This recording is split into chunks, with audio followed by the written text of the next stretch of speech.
maiden voyage year. And so we're actually ending the year with you as we, as this is our first, our I guess you could say our, what do they call it?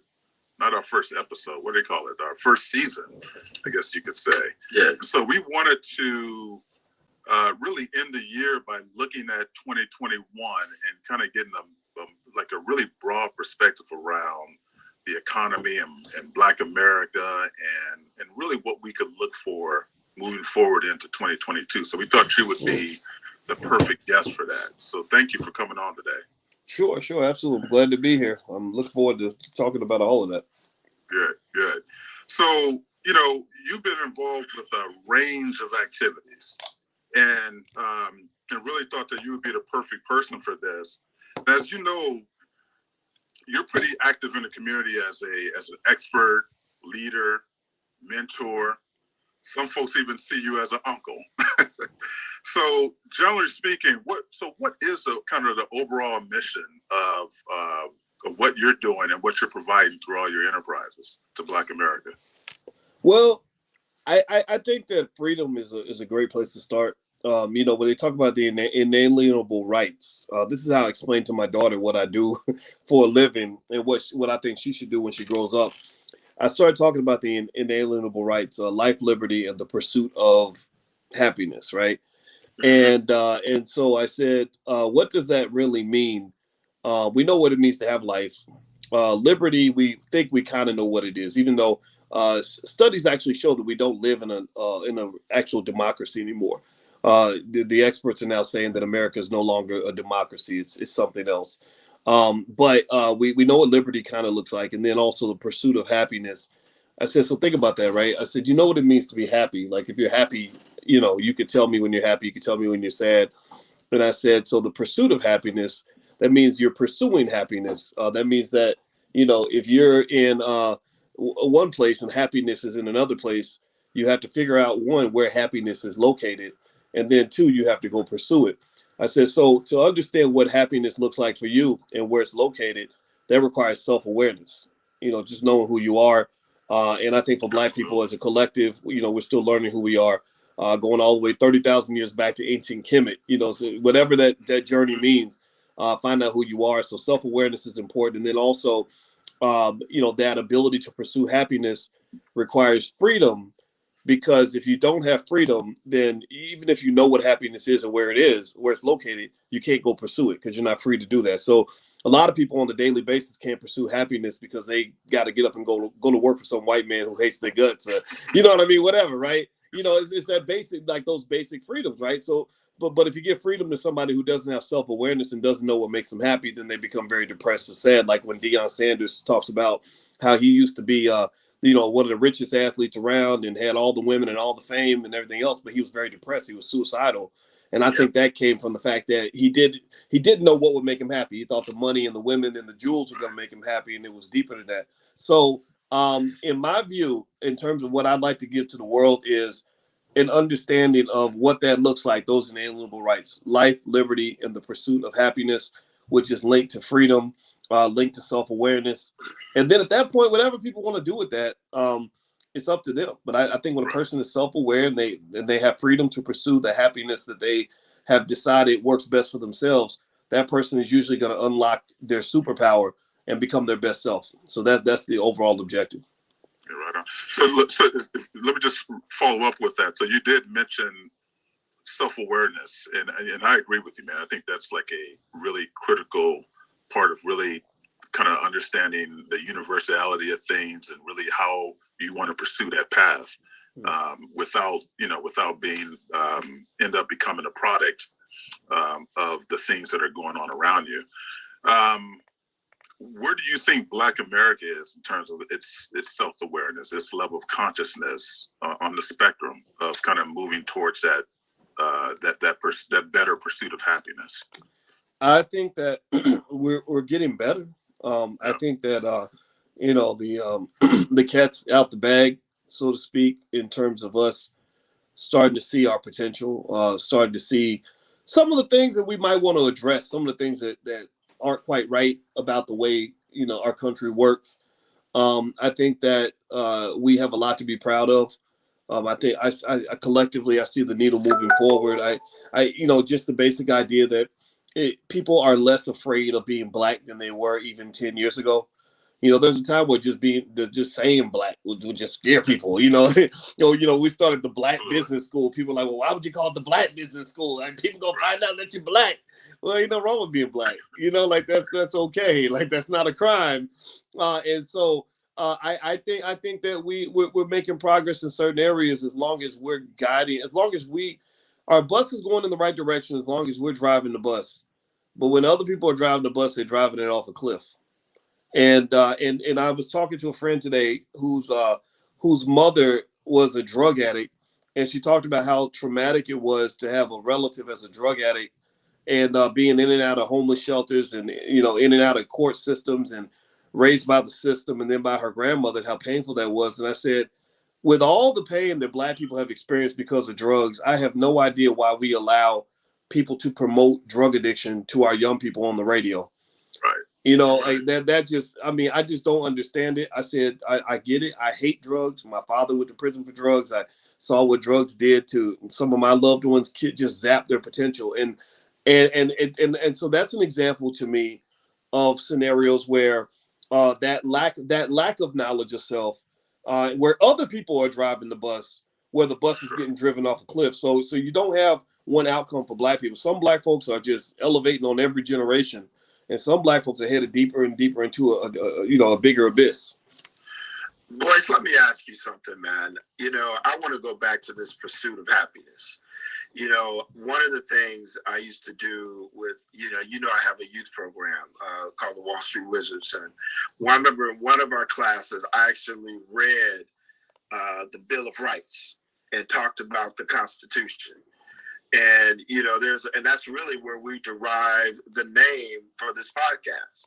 5/5 as opposed to 3/5 of a man, right? And as I told Ahmad a few times, anybody that's listening that don't know what we're talking about, go get it and go find it out, right? Because the information is there. But the pursuit of happiness, I remember talking about that in one of the Wall Street Wizards classes, and one of the young brothers raised his hand and said, "Wasn't that a movie with Will Smith in it?" I said, yeah. I said, but do you know where that came from? And he was like, no. And so that's when I started saying, all right, let me dig a little deeper. Let me ask you something, man. I want to go back to this pursuit of happiness, because I've always had a conversation of what real happiness is. And of course, it's individual, right? Everyone's happiness, it can be derived from something different. Like for me, I derive happiness from music, right? That's one of the things that I derive happiness from. But I wanted to talk about in today's economy. You talked about when you talk to your daughter and you're explaining it to her. How deep do you go with that, man? Like, because you and I know that the life that we lead every day is different from the life that a white person leads, an Asian person leads, and now the new cool person of color on the block is the Indian, right? It's a different world. They the new people, right? They cool now. They got TV shows, they got movies. So how do you explain that to your daughter? Like, what is real happiness and how do you pursue it in America? Well, I talk to my children about self-determination a lot. Okay. I don't doubt that there are systematic factors that affect our access to certain things, or things that will affect us. All those things are real. But I have just found in my experience that the number one determinant of where my life ended up was what I chose to do.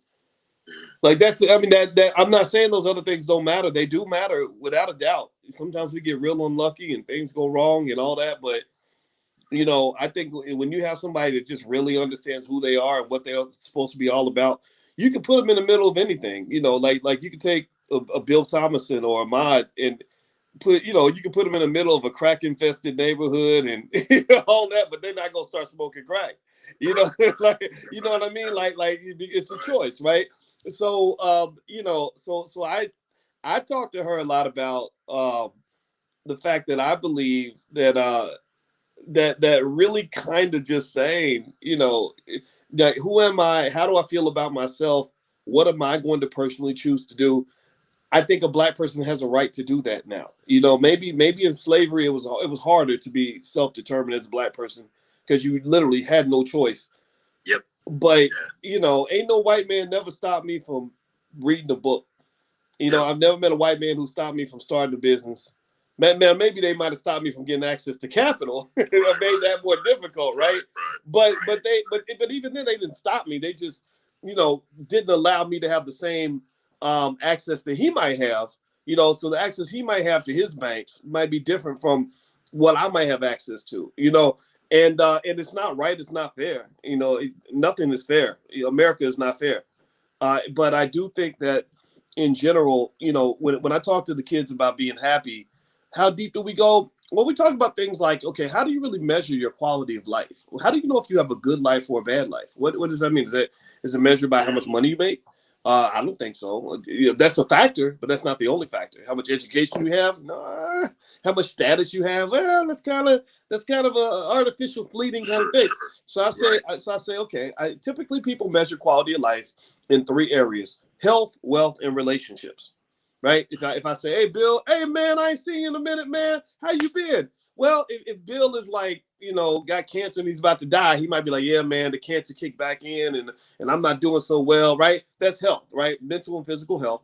Or Bill, I know Bill's balling. He's making big money. He's a big hedge fund manager, right? That's wealth, right? We both kind of talk about what we're doing professionally.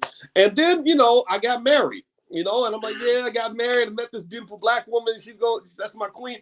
Relationships, right? Or let me tell you about the kids, right? So when I try to figure out like where am I on the needle, like where am I having a good life or a bad life? I think about okay, do I have inner peace? Am I getting enough sleep? Am I eating the right foods? Am I around the people that I want to be around? And then I look at those 3 areas: health, wealth, and relationships. How's my health? How's my money looking? Do I have, because a lack of financial security can mess everything else up. And then how are my relationships? The most important, say 4 or 5 relationships in my life. What's the status of those relationships? Where do I need to invest? Where do I need to divest? Where do I need to diversify? Right? Where do I need to double down? Right? All these things, so in a way, I would say that that's a good place to start. And that's important to have that awareness, I believe, because the world will trick you into thinking that the things that don't matter actually matter. Mm-hmm. Well, it's interesting that and it's so glad to hear this, because I think like in the what I call the black zeitgeist, that there's a tendency, especially these days, to really, for the core message that comes out is around, what I call the Black Misery Index, and really kind of pushing, and really pushing racism as the core problem. But what I'm hearing you say is that, notwithstanding that, that there's a certain degree of agency that should be part of the message. What do you think about today's environment where you have a lot of the kind of the black political and media class really kind of pushing these woke narratives that really moves us away from our own sense of agency as a communications message to the black community? I think it's interesting because I totally understand the desire and necessity to talk about the way others might treat us or feel about us. There is a certain significance or growth that comes with being aware of the fact that racism exists. I mean, it's not more annoying than like you go to work, you talk to that black person who just thinks everything's fine and dandy, and being black, there's nothing tough about being black. But and I've gone down that path, but then I kind of realized that I felt like I was being hustled a little bit, because then I started seeing the racism that comes from the people who are always telling us about racism, and I realized that sometimes they could be giving you a crutch. Yeah. And it's like, okay, so I'm constantly being told that the black box is a terrible box. It's hard to live in the black box. Being in the black box is is the worst thing in the world, and it's like living in a room full of fungus and mold, and you can't, accomplish nothing because you're in the black box. And then I started looking around, and I realized the person who's telling me how terrible the black box is are the people who actually benefit from the existence of that box, the ones who built the box. And I look particularly at our so-called friends in say on the liberal side of the fence, who unfortunately in many cases can be as racist as anybody else. Totally. And I started realizing, wait a minute, I'm not trying to let y'all lead that conversation anymore. I think it's okay to have a conversation about race and racism and racial differentials and race gaps and all of that, right? I have those conversations all the time. We do a book club with Dr. Claude Anderson's books, and that's all we talk. We'll break that down. But I believe, man. Love him. He's a great man. Detroit, baby, Detroit. Oh, he's the best. He's the best. And but I think that those conversations have to be led by Black people. That's really it. Like, we got to be the ones to kind of say, well, what are we concerned about? What matters to us? Like one example is, I remember hearing a lot of people talking during the election about how all these Trump supporters are going to get together and come kill us all, and and the race war and all that. And I haven't. The only Trump supporters I've known who've attacked a Black person is Jussie Smollett. The only one that beat up was Jussie. And I'm like, wait, so y'all can't find? I mean, I'm not saying that these are good people or bad people or anything. I'm saying, look, if we're really, if our lives are really in danger from all these Trump supporters coming to kill us, you wouldn't have had to make a story up in order to make your point. You could have found examples. It will be happening everywhere, right? But so here's the thing that's interesting, right? So I'm hearing people tell me that Black people are dropping like flies because Trump supporters are killing us and these viruses are taking us out. Okay, I get all that. That's all real. That's all out there, whatever. But the interesting thing is that Black people are dying at a significant rate, but that's not what they're dying from. Right, they're dying from things like I know somebody. Diabetes. There you go, diabetes. Right, got the word "die" in it, right? Diabetes, strokes, heart disease, homicides. I had a friend call me yesterday and tell me about a young kid, 28 years old, had his whole life ahead of him. Just guy walks up, shot him in the head in the grocery store. And none of this gets covered when we're talking about Black Lives Matter. That right there tells me that Black lives don't matter. Your finger is not on the pulse of the Black community. In fact, that's why recently I saw with the Black News Channel is struggling so much financially. They're laying a bunch of people off and all this other stuff. And I just said, you guys are good. You have good content, but I don't think your finger's on the pulse of the people because you're talking about a lot of things that the Black folks I know are not even really addressing those issues. Yeah, I just to follow up on that, what I see, Boyce, is that Black people are always going to have a certain level of sensitivity around racism. Like, it's built into our DNA to see when there's certain types of injustices that are taking place to us or in our community. But it just seems like now that racism is overperformed. It seems like that race has become commoditized. In a way where just putting that narrative out there all the time gets people riled up, especially for the Democratic Party. Because the Democratic Party, they know where those buttons are, and those buttons have a tendency to happen right around, as it will be, elections around 2022. Yeah. So the reason why I kind of put that question out there is because sometimes I wonder who gets to control the message and how much do we critique those who are laying this type of narrative out there so much that it may have an impact on how kids think of themselves. Like I'll never forget looking at a BLM march, and they had this little young, cute little girl, and she was walking down the street. They were saying "No justice, no peace," right? And they had this picture of her, man. She was up there, and she had some of the angriest look on her face as she said, "No justice, no peace." How old was she? You remember? Man, this is the thing, man. She was about 7. Okay. Wow. And so I'm saying to myself, how much is her life impacted by a narrative that is driven in a way that gets her to not really understand her own, as Boyce, as you were saying earlier, pursuit of happiness.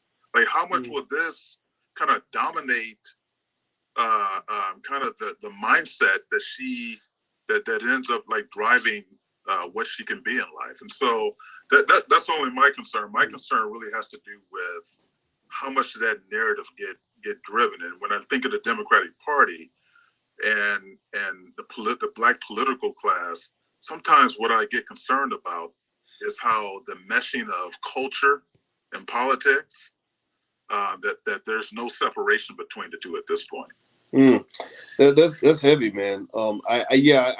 I know that when my kids, my daughter talked to me the other day about racism, and I think we were going to go eat somewhere, and she said, "Well, I heard that they're racist," and I said, "Don't spend your life worrying about what white people think about you. That's it. You know, they ain't worried about what you think about them.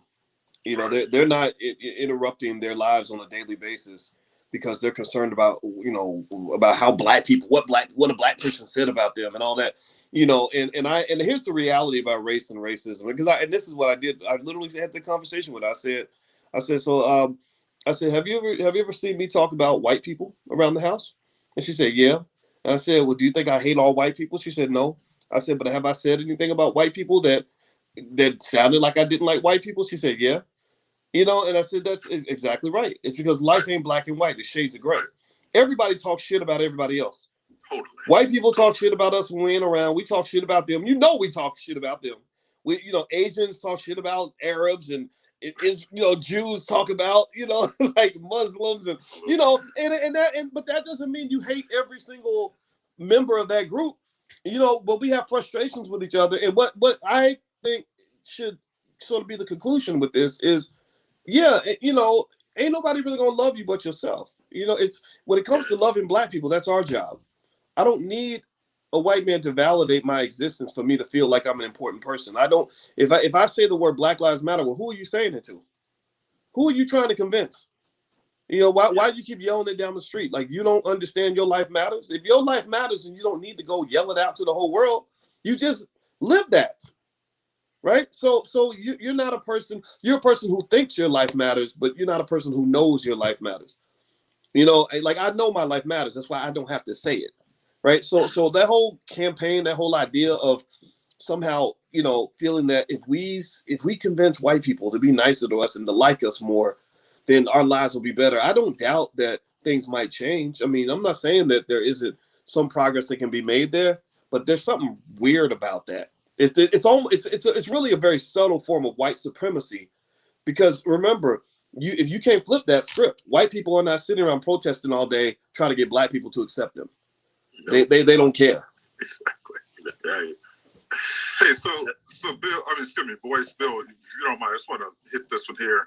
So, Boyce, you talk a lot about Black economics, and you kind of use Dr. Claude Anderson, which we were getting into earlier, as kind of a guidepost. I often hear you speak about it. You just talked about kind of having a book club about it. Can you speak more about Black economics, and also what does that blueprint looks like in mass, if we were to kind of be in an optimal state, kind of using the Claude Anderson model? Well, okay. Well, his model, I'm not as good at his model as I am in mine, but I can't. You embrace it, so yeah. Oh, I absolutely embrace it, right. And I will say, without trying to overspeak for Dr. Anderson, who is, that's your Marcus Garvey. Yeah, that's your guy. That's your W.E.B. Du Bois. That's your Garvey. That's your Frederick Douglass type person. That's So I think that we need to really make sure we give him his flowers while he's here, because he's so relevant. But generally speaking, what I took from Powernomics, and every Wednesday night we are reading his other book, Black Labor, White Wealth. We're going to move to Powernomics next, and it's open for the whole community. My view of Powernomics, what got me, and what I think appealed to a lot of people. There's a lot of very prominent people. Kanye West, called me to ask about Powernomics. Ice Cube, Charlamagne the Guy, Tiffany Haddish, Wesley Snipes. Like a lot of people love Powernomics, and I think what resonates is it gets into kind of saying, let's stop just sitting around and complaining about what people are doing to us. Let's empower ourselves to do things for ourselves and to understand that we live in a world where power is what matters more than anything else. That you're going to make more progress by displaying your power and effectively utilizing your power than you will by simply begging powerful people to be lenient toward you, or to be I don't want to say forgiving, but you know what I mean, to kind of lay off and lift you up a little bit.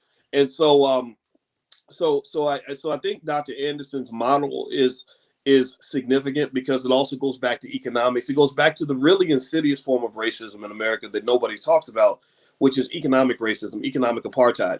And I would encourage anybody, if you're sitting down with a Democratic Party politician or whomever who's telling you Black Lives Matter and we're going to do this for racial justice and that for racial justice. Okay, well, to me, racial justice means economic justice. So that means, for example, when I go to downtown Chicago and I see that the streets are clean and the birds are chirping, the sun is out, and these big $100 million buildings are everywhere. Everybody's nice and safe. Nobody's getting killed down there. None of that. But then I go to South Side, West Side Chicago. Suddenly, there's homicides on every corner, burned down, torn down buildings. Streets are just messy and dirty because they're not even cleaning up the streets. That right there tells me that you don't see Black people and white people as equal because you're taking care of one community but neglecting and ignoring another, but yet expecting political support from the community that you're neglecting. And so so I would say that if you want to prove to me that you're a true ally, then put your money where your mouth is. Go down to downtown Chicago, take about 5 of those $100 million, $200 million buildings and hand them over to Black people. Let us own those assets. And that's the thing you'll notice is that they'll blow smoke up your butt all day and tell you how Black is beautiful and all that. But ask them to share the money and see how the conversation changes just like that. See that what they do with Black folks, in my view, is they love to have these immature third grader conversations with Black people when it comes to race. The third grader conversation is, we think it's wrong that white lady cut in line in front of that Black man at the grocery store, or this person called a Black man the N-word. That's terrible. We don't tolerate that kind of racism. But when you start having grown-up conversations about things like access to capital, like, okay, how come a white boy from Stanford can go borrow $100 million for a startup, and we got Black geniuses that they got businesses that are making money already that can't even get a loan for $100,000 at the bank? Well, that conversation gets taken off the table. And a lot of the reason that it happens is because of the weapon of mass distraction. If I keep you distracted on little stuff, we can't never get to the big stuff. Because I got one crisis after another I'm going to throw at you every election cycle. Oh, my God, the Trump supporters are going to come kill you, and they all got COVID, right? And the next thing you know, we go into panic mode, and we stop negotiating, and then you get the Negro minions, these fake Black leaders who are pretty much just Black. They're just Negroes that were put on TV. So we somehow think that somebody that was put on TV is a Black leader. We need to kill that right away. But these minions, preach, brother, preach. Yeah, you know what I mean. The minions will get out and they'll start saying, "Forget about it, asking for anything. Forget about the Black agenda. We need to get Trump out of office." There are some of us who never fell for that.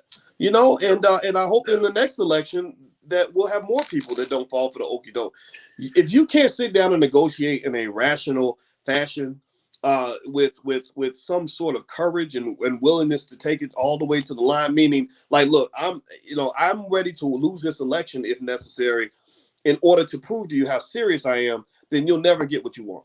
Which is so interesting, man, just seeing how they tried to roll up on Ice Cube with that. And I know you did have him on your show, if I remember correctly. Oh, I was right there with Ice Cube. He would call me right after some of those really interesting conversations. It was very disrespectful. The Democratic Party's reaction to him was incredibly disrespectful, both privately and publicly. Well, I think it told everything.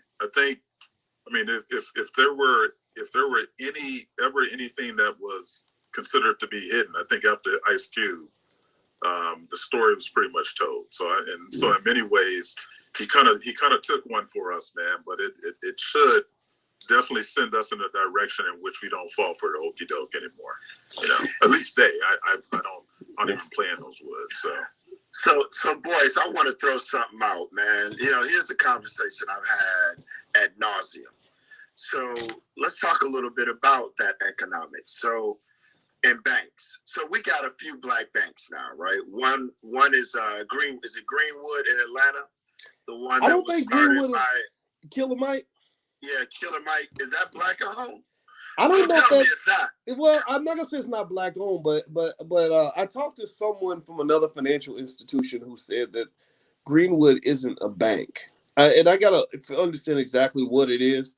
But not to say that Killer Mike isn't doing something great, but he seemed a little skeptical of what people thought it was versus what it actually does. But Okay. but I applaud Killer Mike because I like the guy and I think that what he's doing is good. So this ain't a criticism at all, but that's just honestly what I heard.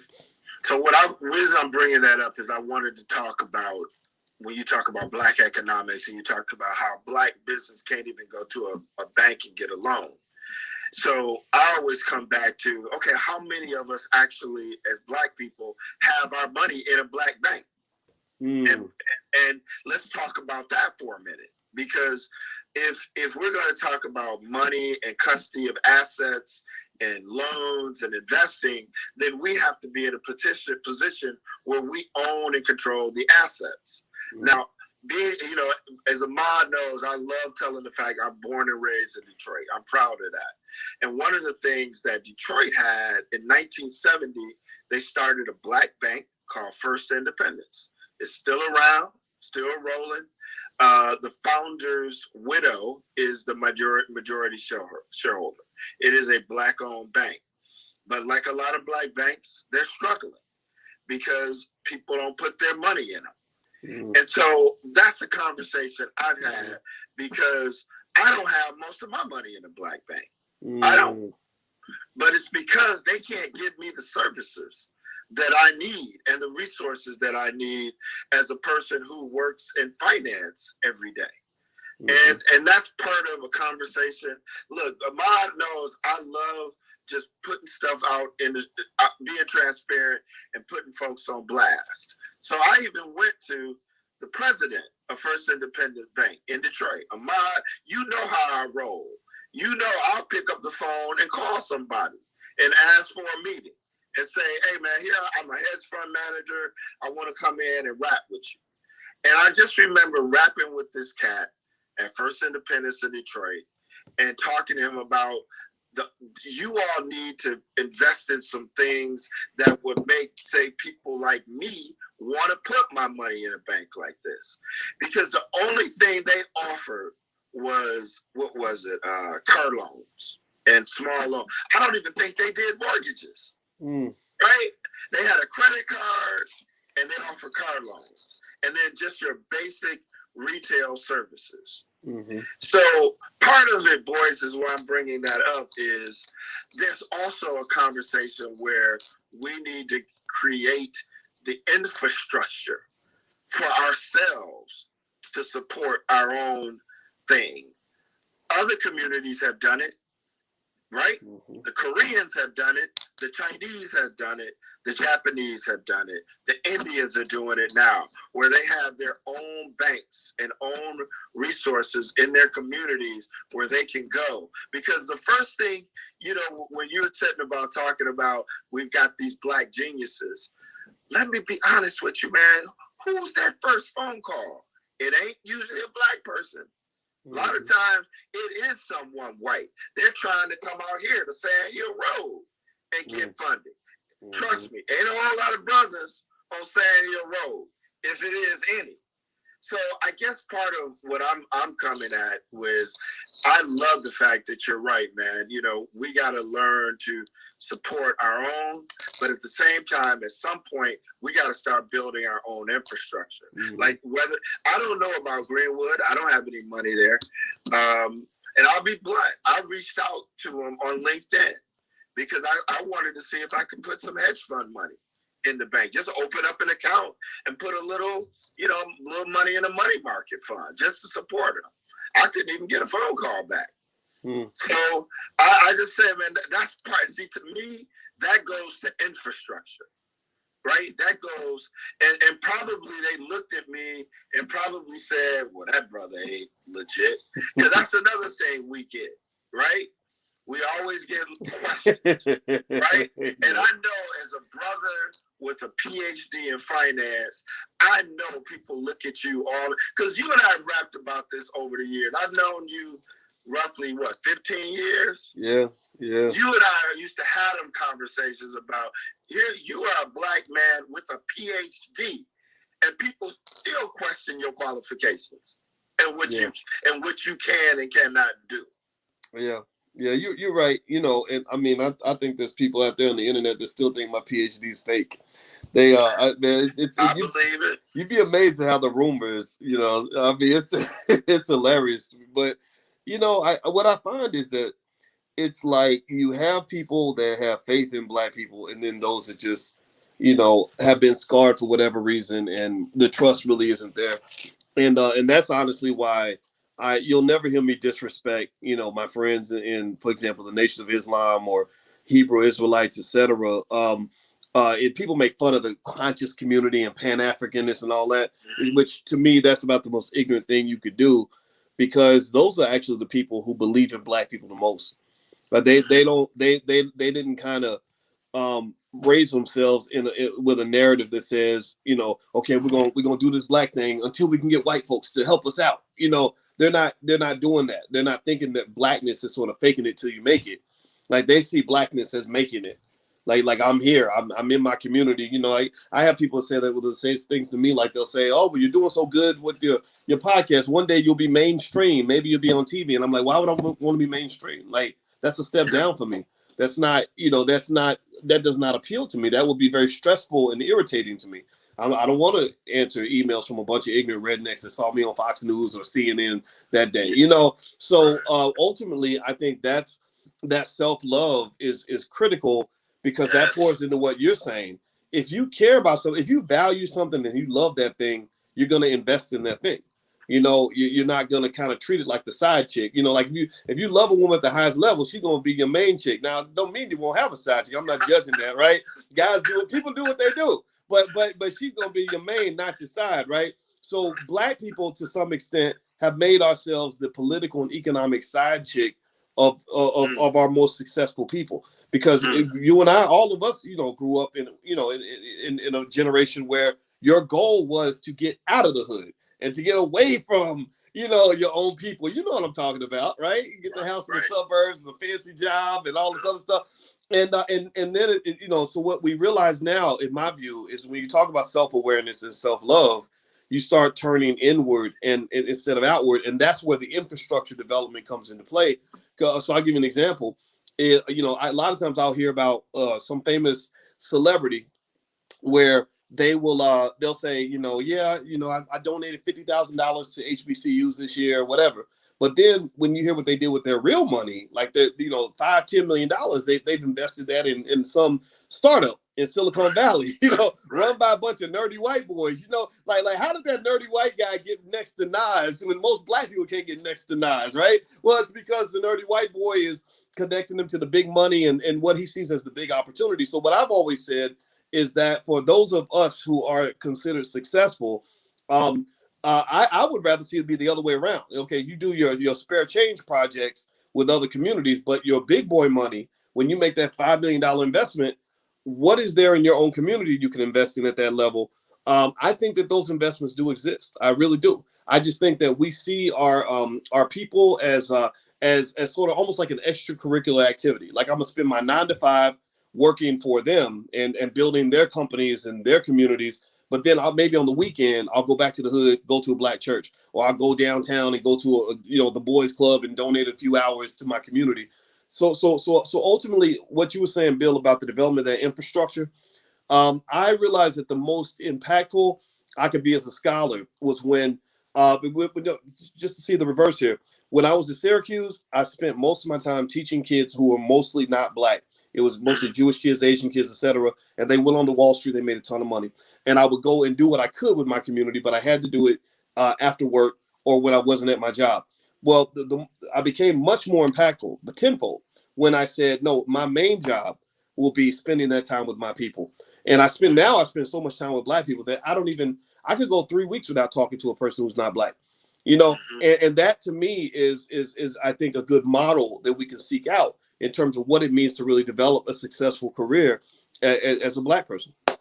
I agree. And I think, to your point, Bill, when you were talking about the banks, I think a lot of that comes down to trust, but trust verified, because actually one of the challenges right now with things like banks, is that, man, we don't do mergers in the Black community with businesses. We don't do mergers and acquisitions. So when you start looking at our inability to provide services other than auto loans, it's because we don't consolidate. And it seems like that is a thing that's related to trust, ego, who's going to be the head Negro in charge, etc. Mm-hmm. Yes. And as you know, if there's any place where consolidation and mergers and acquisitions take place, that's in finance. That's in the banking industry.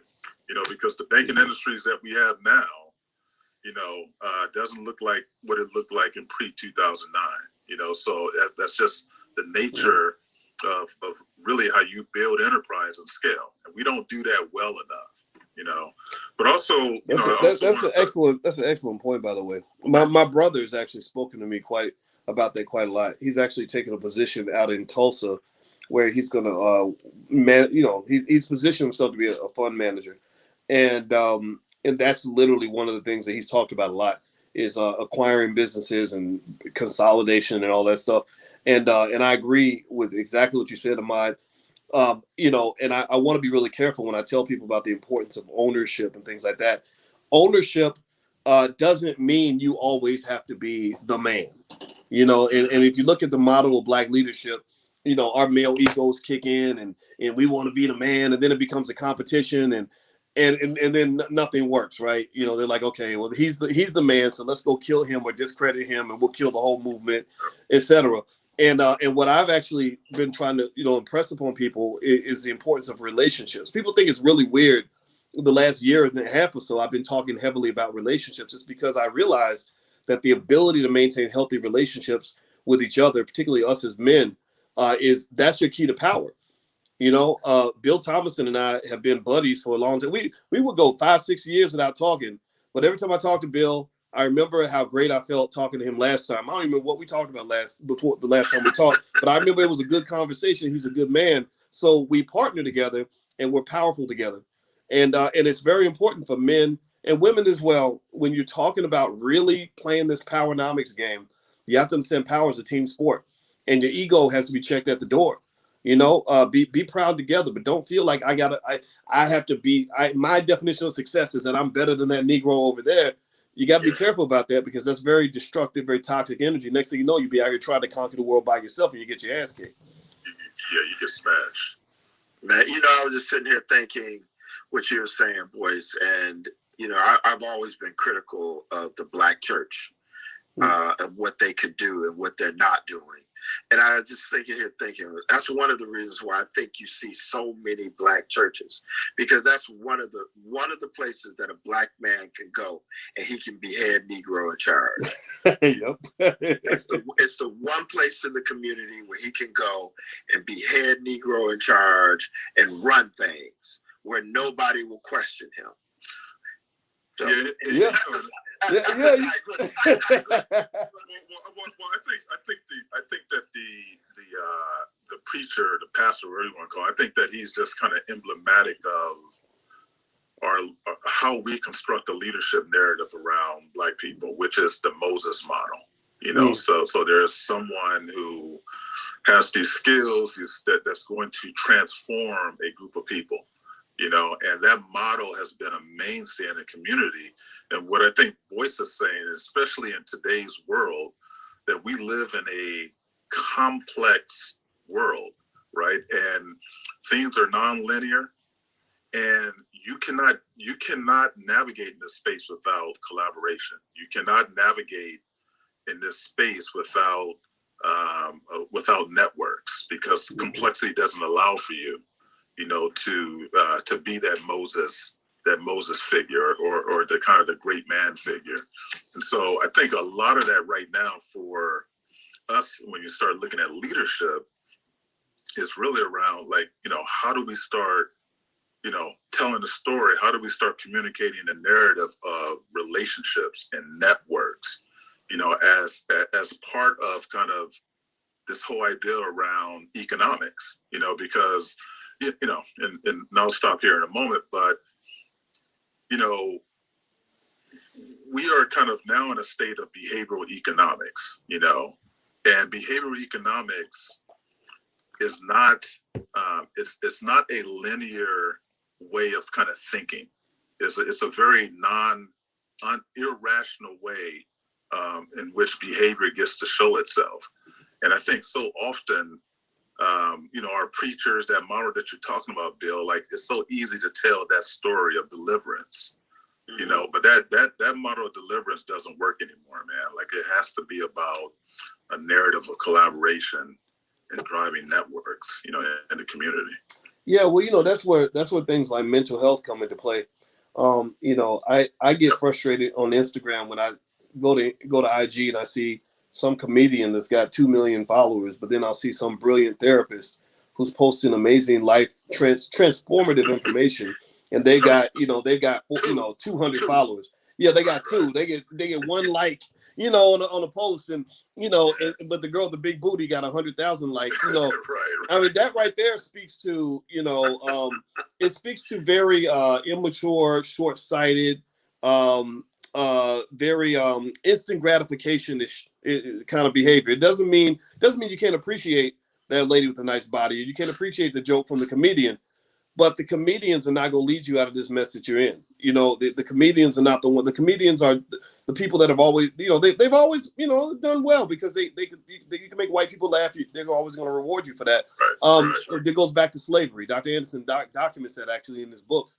But to me, it's sort of like, I'm going to listen to that therapist too, because the therapist helps you overcome the trauma that you've experienced as a Black person in America, that will allow you to form healthy relationships with other Black people out here. There has never been a community anywhere in the history of this earth that I can think of where you were able to build true wealth and true power with a community full of broken families and babies, mamas, and baby daddy drama and all this other stuff. You can't. It's not possible. Family is one example, just one of 1,000 examples of where a collaboration is extremely important for the acquisition and the maintenance and protection of power. So effectively, when you just look at things like the rate of baby mama, baby daddyism, that's probably costing Black people at least $2 or $3 trillion every generation. That right there, when you look at just, the child support courts and the drama and the damage, psychological damage done to the children, just all of that, abandonment issues, whatever. So I would say that, that learning that collaborative spirit is a big part of it. But that has to also start with working on self-healing. Like if you're showing up and you've already done all the training on teamwork and everything else, but I show up as a damaged, traumatized, truly fucked up human being, then I'm not going to even be able to receive what you're offering me. In fact, you trying to connect with me would be dangerous for you. It would be dangerous. It's like the Spider-Man movie. It was so great. I took my kids to see the Spider-Man movie last. We did something that's real dangerous for old people, which we went to a movie at 10:30 night. No spoilers, brother, because I ain't seen it. Yeah, I'm not gonna tell you the whole movie. But part of the narrative was literally part of the narrative. I think this is why I like the Spider-Man movies, because if you notice in the Spider-Man movie, the villains are never truly evil. The villains are always good people where something terrible happened to them and then they became evil because of what happened to them, right? That I said, man, I know a whole lot of people like that. They were good kids and then to just turn bad, the world made them evil, right? And so Spider-Man's big choice was, do I just, if they're evil, do I just kill them or do I help heal them, right? So that to me is the ultimate dilemma of the Black man and the Black woman, because when Joe Biden saw the results of broken homes and everything else back in the 90s, he said, let's just get rid of them. That was his whole narrative. People forget that, man. They better not forget. I'm not gonna let them forget. Well, they want to forget it. Yeah, they want to forget it. I don't know whether they can forget it. It's all around you. It's all around you, right? And because a lot of those babies who grew up in that are grown up now, and you see the trauma playing out everywhere. And so Biden's solution was, let's just get rid of them. Let's get rid of them, start all over again. Whereas obviously we have a different stake in the community. These are our people. So obviously we have to find ways to heal ourselves and heal each other. But that requires a shift in thinking when it comes to things like the value of therapy. I have stated a million times, every single Black person I know needs therapy, including me. I got two therapists I talk to on a regular basis, and a leadership coach who doubles as a therapist, and I married a therapist. I didn't count my wife, right? I'm telling you, I constantly need people around I can talk to help me keep from becoming triggered by the things that I see and the experiences I have, and I just think that what that allows you to do is it allows you to really show up as a person that is worth collaborating with. Because some people, if they haven't resolved their trauma, it becomes really tough to try to figure out how to, think about it, right? You look at you go to Hollywood and you see some movie that's made where you got a 2,000 people that all work together to create this big project. Well, if one person comes in and they're not, they're mentally off and acting crazy and doing crazy stuff, they're gonna kick that person out of the project, or the project will fall apart. Right. So my thought is that in order for us as a community to engage in a lot of that collaboration and consolidation and working together that you talk about, we have to really make it a priority to heal ourselves from everything that we go through. Ooh, brother, you throwing down. Mic drop, man, because I think, it's really about, who are you when you deploy yourself into these networks, into your community? Who are you?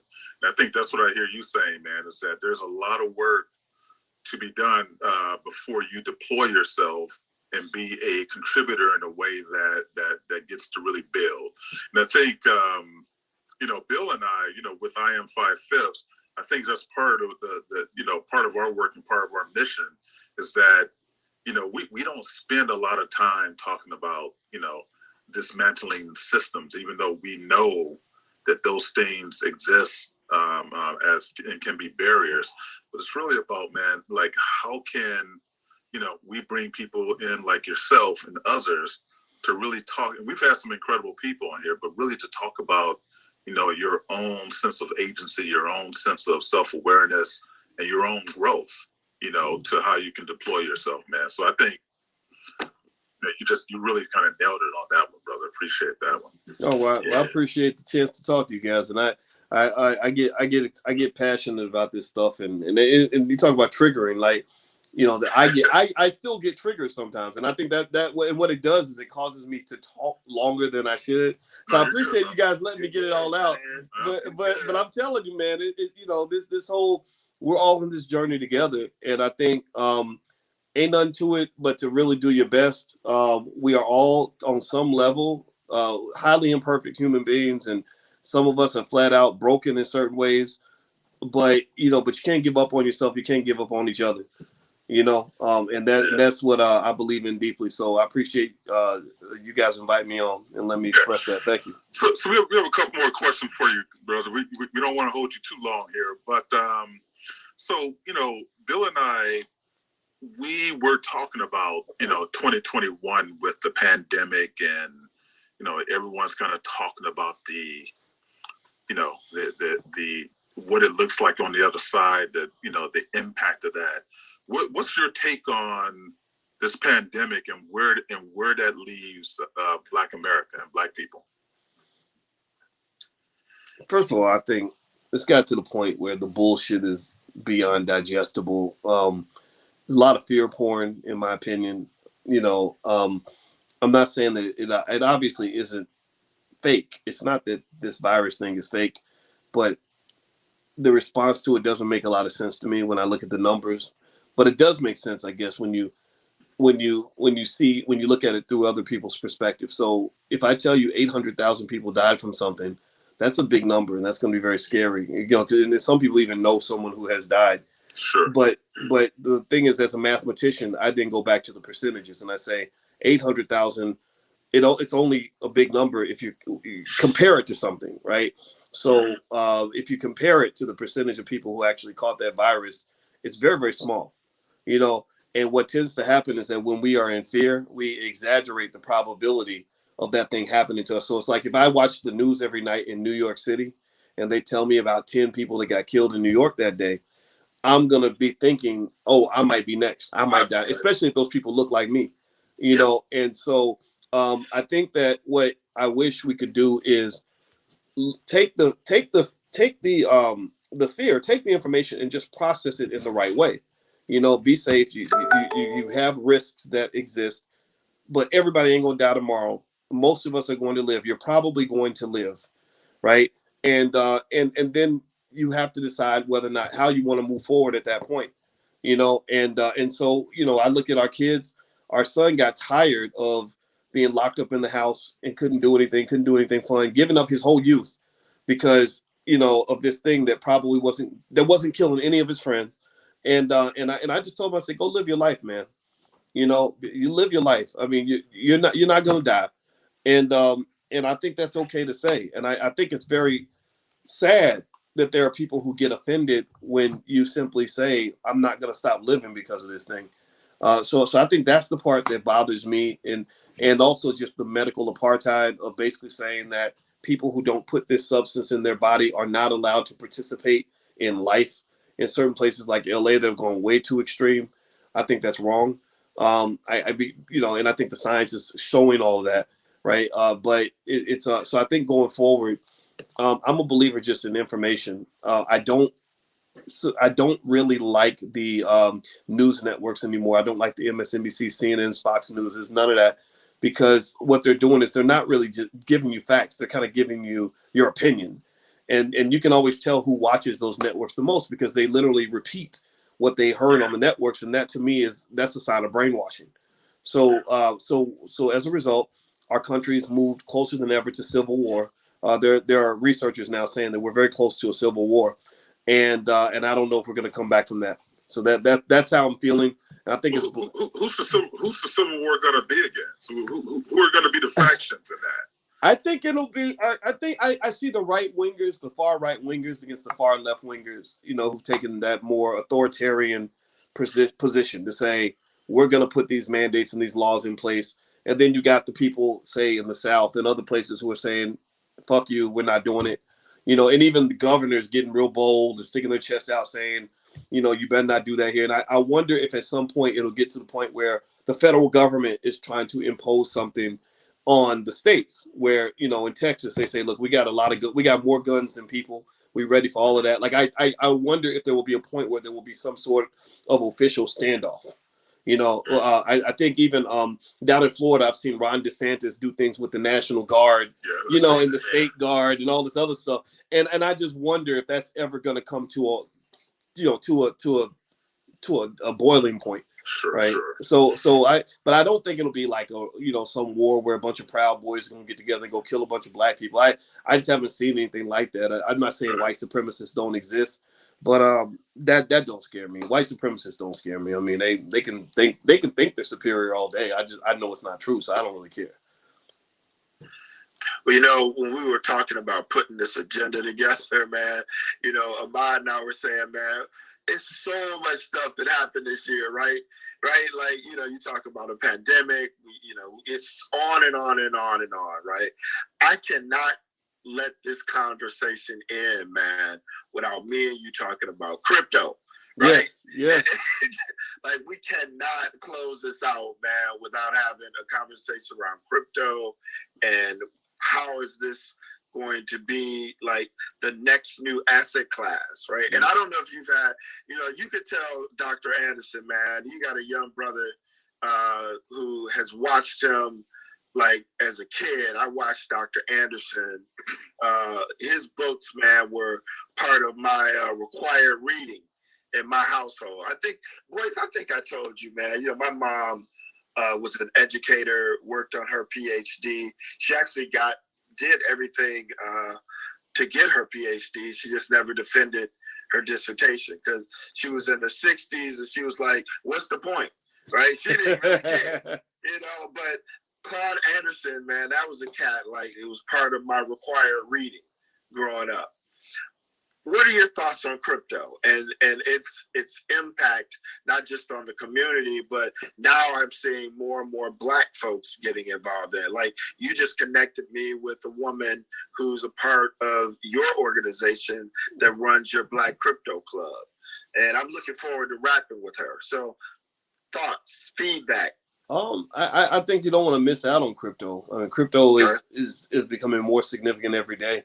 I thought Bitcoin was going to hit 100,000 by the end of this year, and I feel like it could have if you didn't have those disruptions. You know, that all that FUD kind of being thrown at it. You know, they wasn't putting too much respect on Bitcoin's name this year. They were kind of spitting on it a little bit, and I think that kind of affected the price. But I think that based on supply demand and assuming that the market's allowed to grow unfettered, I see Bitcoin and Ethereum really taking off. There are a few other quality cryptos in there as well. What I tell people is be careful about the really speculative and junk cryptos. I think that in an environment like this, where you have so much money being made and investor enthusiasm, you're going to attract the scammers who are just going to throw up anything and say, oh, we got a new coin, buy this new coin. And they're really selling you nothing, right? So I would tell people in terms of how you think about crypto as an investment, as an asset class, I would consider it to be part of a healthy portfolio. I don't put more than say 7 to 8% of my portfolio in crypto because it still makes me a little bit nervous in certain areas. But I think when you talk about Bitcoin and Ethereum, I don't think you can go wrong. I think long term, I'd be stunned if those two asset classes didn't increase in price significantly. And then I spread out and dabble with maybe 10 or 15 other different coins. But those are the two I really believe in. So I think also crypto is incredibly important when you talk about metaverse moves and how that's going to evolve. So I see this world where there are some things that we know almost with complete certainty are going to be massive industries. And one is crypto. One is obviously all this metaverse talk. Metaverse is coming. Ain't no going to change that. Electric vehicles, some of those Cathie Wood-ish kinds of investments. I think Cathie Wood is right on point with that. I think that she, but I think if you measure her success based on the last, say, 6 months or something like over, 6 to 12 month time horizon, you're going to miss the bigger picture. She's a 10-year investor. So I think the things she's invested in are going to be these things that just change a whole generation, right? I think cannabis longer term is an inevitability in terms of money being made there eventually. I don't want to try to pick the winners in these industries because I think that's hard to do, but there are ways you can invest in a diversified way where you're going to have a piece of that action when it finally pops off. So those are my thoughts. I will tell you, as a person who strongly believes in, is an advocate for, and actually does financial education, man, I want to just thank you for your voice because, you're one of the few cats out here that I look at and it's not, I feel like it's some kind of a money grab. Because, I've seen a lot of cats out here doing financial literacy and I just feel like it's some kind of a money grab behind it. You're a cat, I can tell you're in it because you really do want to empower people and you really want to educate people. And I'm looking at like even the people that I've met recently, the people that you have brought around you, you're trying to bring people that really care about the community.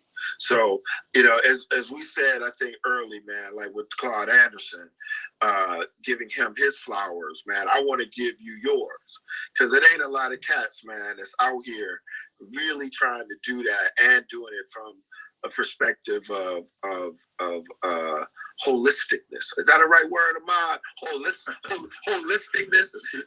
Holistic. So, brother.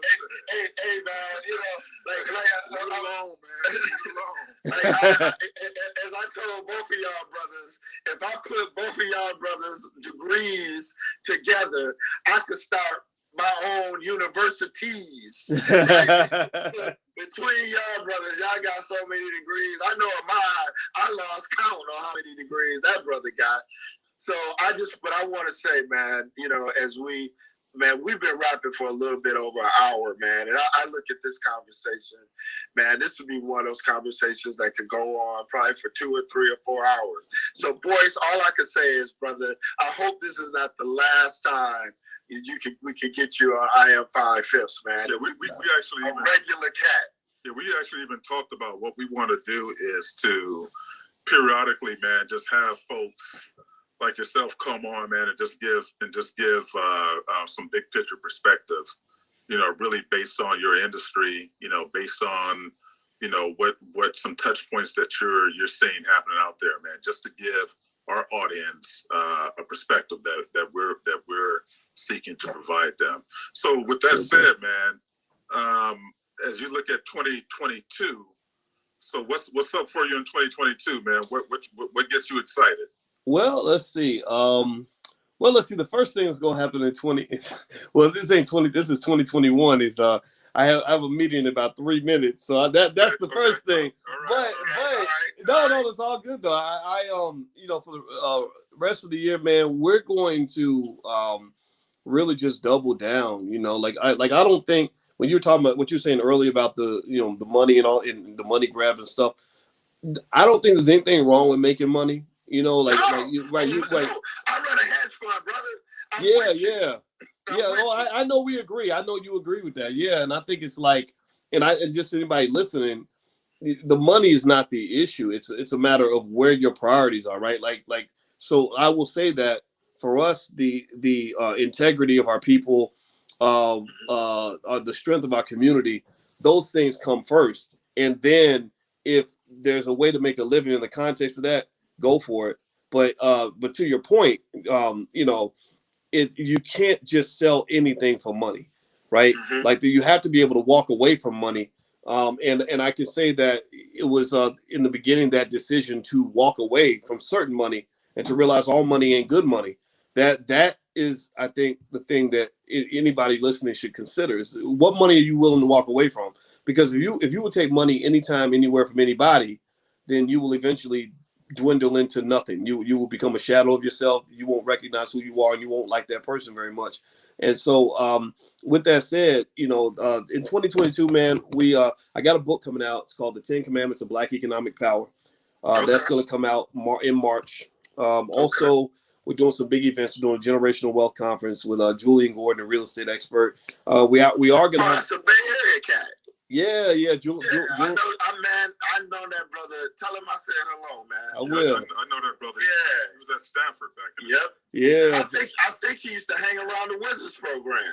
Yeah. Julian's a great guy, man. A great guy, and he's actually the dean of real estate in the Black Business School. And I love the guy. I have a lot of respect for him. We should get him on here sometime. Yeah. I can make the connect. And and then I know if anybody's going to the Essence Music Festival, we're doing a 2-day event. Right at the Essence. I don't want to be in the. I don't want to be in the Essence Fest. That's not quite my space, but I'll be right next door. We got the Hotel Westin right next door, and in case you really want that hardcore, stuff. And Cardi B just happened to walk by, right? There you go. So we got a few other things, man. And I hate having to bounce out, man. I got this dang meeting, but I enjoy talking to you, brother. Thank you so much. Well, Boyce, man, it's been great, man, and we look forward to keeping this conversation going. And we look forward to seeing what you're doing in 2022, man. Sounds fun and exciting. And Bill, and we better avoid that Essence Festival, bro.